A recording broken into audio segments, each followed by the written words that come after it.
श्री शिवाय नमस्तुभ्यम। दोस्तों, क्या आप सकट चौथ की कथाएं ढूंढ रहे हैं? इस वीडियो में मैंने व्रत की चारों कथाओं को एक साथ पिरोया है ताकि आपकी पूजा संपूर्ण हो सके। अंत तक जरूर सुनिएगा। एक नगर में एक बुढ़िया रहती थी। वह बहुत ही गरीब थी और उसकी आंखें नहीं थी। वह भगवान गणेश जी की अनन्य भक्त थी और रोज उनकी पूजा करती थी।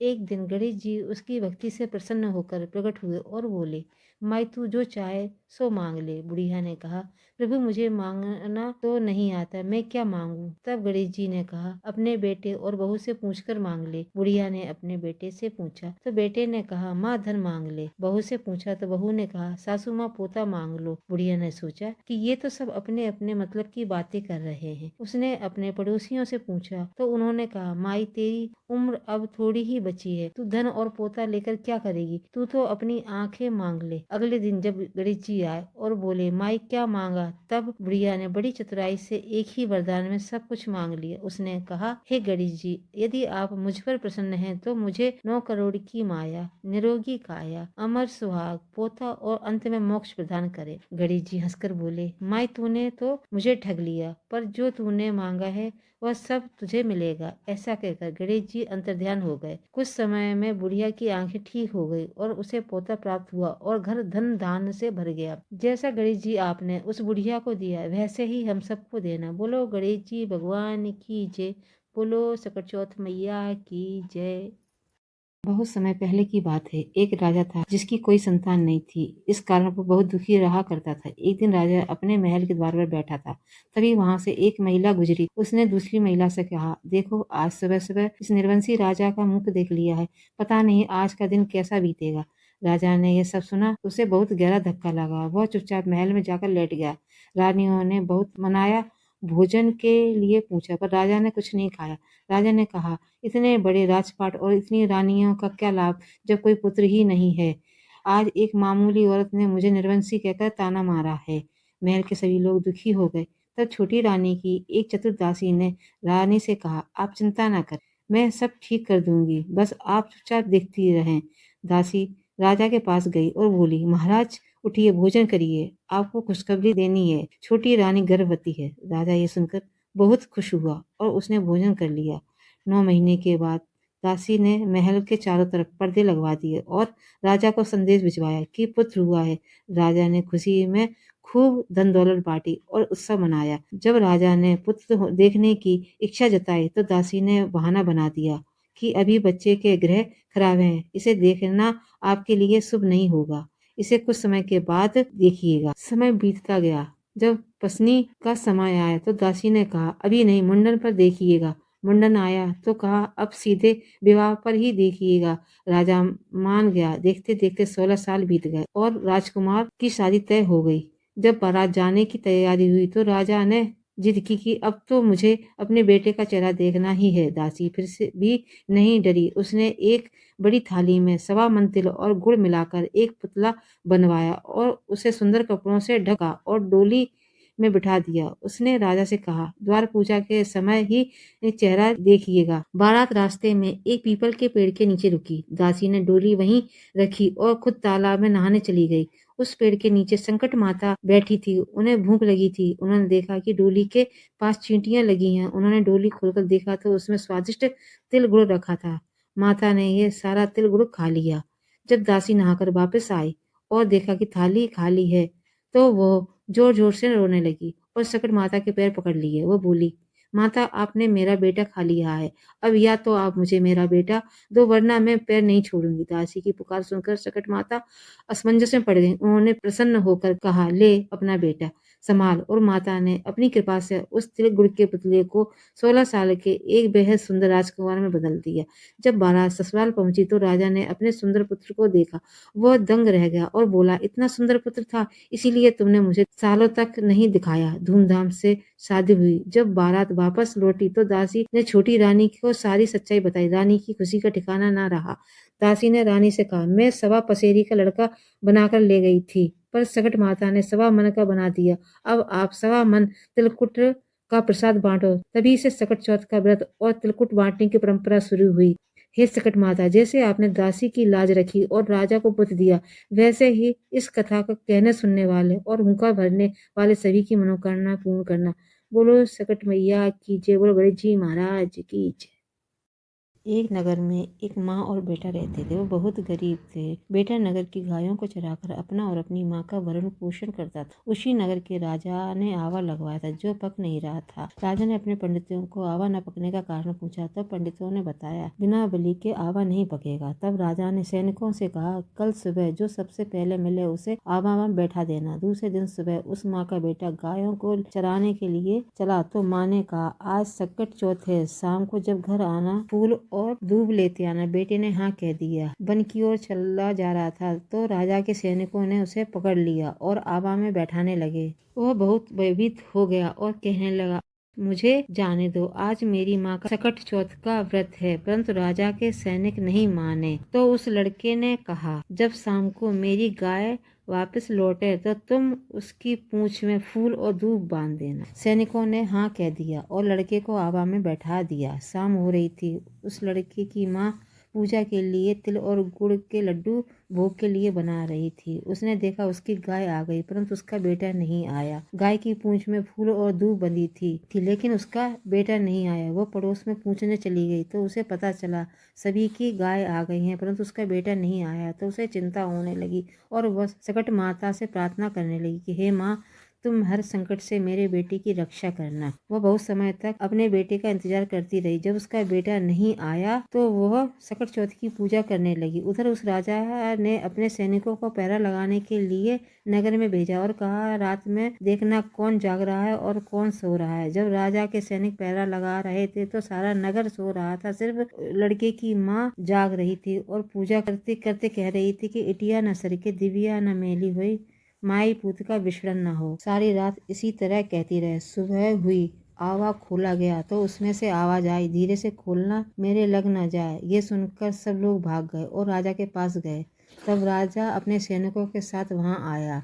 आवा खुलवाया तो उसमें देखा कि दूध के कुंड भरे थे, दूब लहरा रही थी और वो लड़का सुरक्षित बाहर निकला और आवा में ईंटें भी पक गई थी। सभी बहुत आश्चर्यचकित हुए। राजा ने उस लड़के से पूछा, तुम क्या जादू टोना जानते हो? उस लड़के ने कहा, मैं कुछ नहीं जानता हूँ, जाने तो मेरी माँ जाने। तब राजा ने सैनिकों को बुलाया और पूछा, बताओ रात में नगर के क्या हाल थे? तब सैनिकों ने बताया कि नगर में सब लोग सो रहे थे पर एक औरत सारी रात जाग रही थी और पूजा कर रही थी। तब राजा ने कहा, उस औरत को लेकर आओ। सैनिक उस औरत को लेवा लाए तो लड़का बोला, ये तो मेरी माँ है। तब राजा ने कहा, बताओ तुम्हें क्या जादू टोना आता है जिससे जलती हुई आवाज से तुम्हारा बेटा जिंदा निकल आया? तो उस लड़के की माँ ने कहा, मैं कुछ नहीं जानती, जाने तो सकट माता जाने। उस राजा ने निश्चय किया, अगली वर्ष मैं भी आवा में बैठूंगा, तब देखूंगा तुम्हारी सकट माता में कितनी शक्ति है। एक वर्ष बीत गया, फिर सकट चौथ आई। इस बार आवा में राजा बैठा। उस लड़के की माँ को बहुत चिंता हुई। उसने सकट माता का व्रत किया और पूरी रात जागकर सकट माता से प्रार्थना करती रही, हे माँ, जैसे तुमने मेरे बेटे की रक्षा की थी वैसे ही हमारे राजा की रक्षा करना। पहले तो सिर्फ मुझ पर और मेरे बेटे पर संकट था, अब पूरे राज्य पर संकट है। हे माँ, हमारे राजा की रक्षा करना, मैंने सच्चे मन से आपका व्रत रखा है। ऐसे कहते कहते सुबह हो गई। आवा खोला गया, उसमें से राजा सकुशल निकल आया। फिर राजा ने उस लड़के और उसकी माँ को बुलाया और कहा, वास्तव में तुम्हारी सकट माता सत्य की है। और उस दिन से राजा का आवा बिना किसी बलि के पकने लगा। राजा और उसकी रानी ने भी सकट चौथ का व्रत शुरू कर दिया। लड़के और उसकी माँ को राजा ने एक गांव उपहार में दे दिया। अब वह लड़का और उसकी माँ सुखपूर्वक रहने लगे। जैसे सकट माता ने उस माँ के बेटे और राजा की रक्षा की, वैसे सभी की रक्षा करना और सभी को धन धान देना। बोलो सकट माता की जय, बोलो गणेश जी महाराज की जय। एक देवरानी जेठानी थी। जेठानी अमीर थी, देवरानी गरीब थी। देवरानी अपने जेठानी के घर पे काम करने जाती थी। देवरानी को जो भी जेठानी दे देती थी उसी से वो अपना जीवन यापन कर रही थी। अगले दिन सकट चौथ थी। वो अपनी जेठानी के घर काम करने गई तो जेठानी ने अपनी देवरानी को चावल की कुटकी दे दी। उसे वो लेकर घर आ गई और अपने घर की साफ सफाई करने, घर को लीपा पोता और अपने केसों को स्नान करते धोते हुए स्नान किया और पूजा की तैयारी करने लगी। शाम हो गई, पूजा करके वो सोने को जा रही थी, तभी वो उसके द्वार पे किसी ने आवाज़ लगाई, बेटी। तो उसने पूछा कौन? तो वो सकट माता एक बुढ़िया का रूप रख के आई थी। वो बोली, बेटी मैं हूँ तुम्हारी मौसी। तो बोली, मौसी अंदर आ जा। बोली, बेटा गेट लगे। तो बोले, मौसी टूटा दरवाज़ा है, लात मारो और अंदर आ जा। तो वो अंदर आ गई। अंदर आ गई तो थोड़ी देर बैठी, फिर बोली, बेटी भूख लग रही है, कुछ खाने को होगा? तो वो देवरानी बोली कि हाँ हाँ मौसी, आज वो मेरा सकट चौथ का व्रत था, तो मैंने कि मेरी जेठानी ने कुटकी दी थी, उसी के मैंने ये लड्डू बथुआ के उसके बनाए, आप खा लो। तो उन्हें खिला दिया। वो खा के थोड़ी देर बैठी और फिर से उसक पुसक करने लगी। तो देवरानी बोली, क्या बात है मौसी? तो बोली, कुछ नहीं बेटी, मुझे ठंड सर्दी लग रही है। तो बोली, मौसी ये रजाई रखी है, आप इसे ओढ़ लो। तो उन्हें वो फटी रजाई वह माता ने ओढ़ ली। थोड़ी देर बाद माता लेटी और उसे पुसक करने लगी। तो देवरानी बोली, मौसी क्या बात? बोली, कुछ नहीं बेटी, सो जाओ तुम। तो दोनों लोग सो गए। सो गए। जब सुबह देवरानी जगी, देखा तो उसके घर में जहाँ पे मौसी लेटी थी वो मौसी नहीं थी। वहाँ पर सोना चांदी और हीरा जवाहरात के ढेर लगे थे। वह देख के ये आश्चर्यचकित हो गई। उसने देखा तो उसका घर अब झोपड़ी ना रह गए, एक महल जैसा घर उसका बन गया। वह ये सब देखकर बहुत खुश हुई और वो ये सामान को रखने में थोड़ा समय हो गया, जिस कारण वो अपने जेठानी घर काम करने के लिए नहीं जा पाई। तो जेठानी ने देखा कि बहुत समय हो गया, अभी तक देवरानी नहीं आई। वह उसे बुलाने के लिए उसे घर आई। उसने उसके घर के बाहर देखा, जहाँ झोपड़ी थी वहाँ एक सुंदर महल सा घर बन गया था। वो जब घर के अंदर गई तो उसने देखा कि उसकी देवरानी के घर में तो सोना चांदी हीरे जवाहरात के ढेर लगे थे। वो देख के वो बहुत ही अचंभित हुई और फिर वो अपनी देवरानी से बोलने लगी, बताओ ये सब तुम्हें कैसे मिला? ये सब एक रात में तुम्हें कैसे मिल गया? बोली, मैं कुछ नहीं जानती, जो कुछ जाने वो सकट माता जाने। और फिर उसने जो कुछ भी हुआ वो सब हाल अपनी जेठानी को देवरानी ने बता दिया।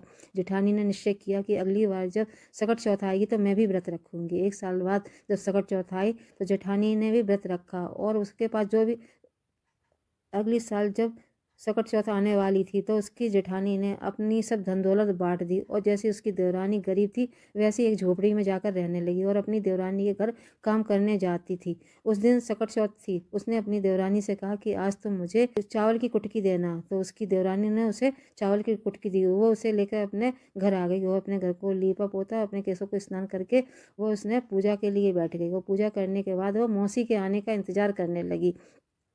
थोड़ी देर बाद सकट माता एक बुढ़िया का रूप रख के आई और आवाज़ लगाई, बेटी कौन? बोली, बेटी मैं तुम्हारी मौसी हूँ। बोली, मौसी अंदर आ जाओ। वो बोली कि बेटी ये दरवाज़ा लगा है। जेठानी बोली, मौसी टूटा दरवाज़ा, लात मार के अंदर आ जाओ। वो अंदर चली गई। थोड़ी देर बाद मौसी बोली, बेटी कुछ खाने को होगा, भूख लग रही है। उसने कहा, हाँ मौसी, आज सकट चौथी, मैंने व्रत रखा है और ये लड्डू बनाए, आप खा लो। उन्होंने खा लिए। थोड़ी देर बाद मौसी फिर उसक पुसक करने लगी। तो बोली, क्या बात है मौसी? बोली, कुछ नहीं बेटा, सर्दी लग रही, कुछ ओढ़ने को होगा? बोली, हाँ ये रजाई रखी है, आप ओढ़ लो। तो माँ सकट माता ने वो रजाई ओढ़ ली। थोड़ी देर बाद फिर वो सकस करने लगी। बोली, क्या बात है मौसी? बोली, कुछ नहीं बेटा, अब तुम सो जाओ। दोनों लोग सो गए।